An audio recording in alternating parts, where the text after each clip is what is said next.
नाम तो आपने सुना ही होगा भावचंद तिलगाम खोटई कला वाले। गाड़ी भर मत देबे भाई।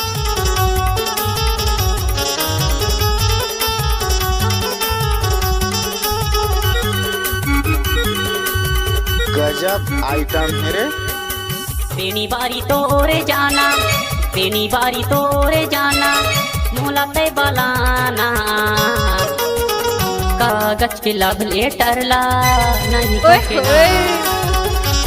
लव लेटर ला नहीं पढ़ना।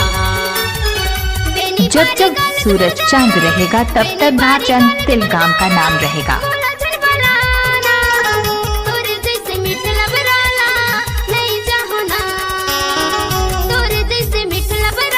गुस्सा नहीं मानो। अरे नहीं मानो।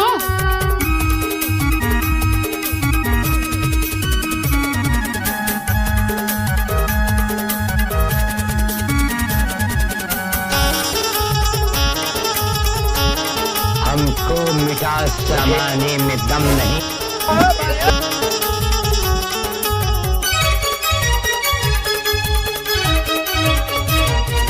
पति माया के लेटर दायो अमातारी। Mobile number 9302096258।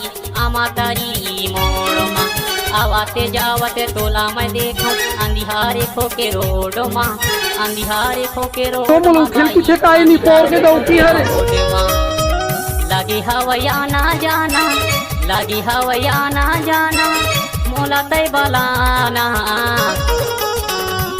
Mix by DJ Bhavchand तिलगाम।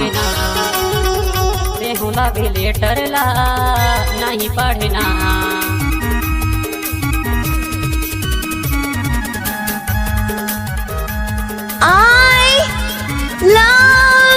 कुकुर शर्म नहीं लगे तुला?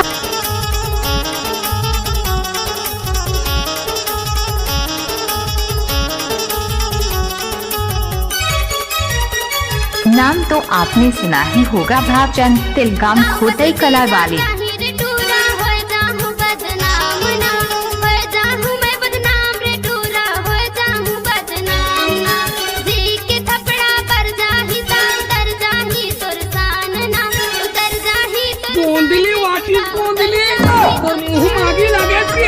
कैसे बतावो तोला, कैसे बतावो तोला, मोर दिल के बात ला, तोरे सही मिठल बराला नहीं चाहूँ। कैसे कर फंस रे?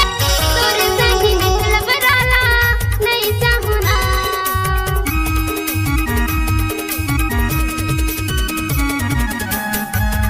हम ढाके गुस्सा तू नहीं मानो।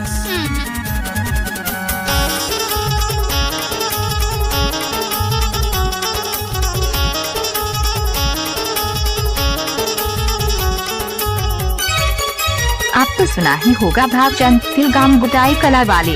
रातों दिन मैं सोचते रहे हूँ माया करही कह के मोला, माया करही कह के मोला वो भाई, माया करही कह के मोला।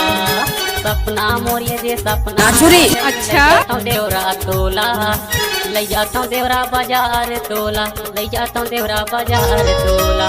डीएस ने ताम के संग मा, डीएस ने ताम के संग मा। कागज के लव लेटर ला नहीं ठोके ना, लव लेटर ला नहीं पढ़ना।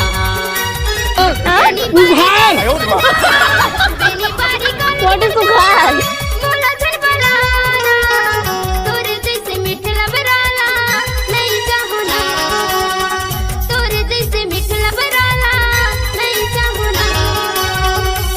भावचंद तिलगाम का मिक्स किया हुआ गाना। सुरेंद्र कराई रे माया देहुना। कागज के लव लेटर ला नहीं ठोके ना।